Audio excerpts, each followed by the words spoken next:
London শহরের মাঝখানে একটা গ্রাম্য পশু ফার্ম। এখানে হরিণ, ঘোড়া, খরগোশ, ছাগল, গরু, তারপরে হচ্ছে ইঁদুর, মুরগি, নানান রকম গৃহপালিত পশুগুলোকে সাজিয়ে রেখেছে এক একটা জায়গায় ওদেরকে।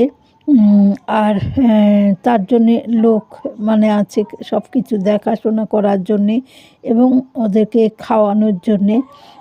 এখানে দুটো ভেড়ার বাচ্চা তাদেরকে দুধ খাওয়াচ্ছিল।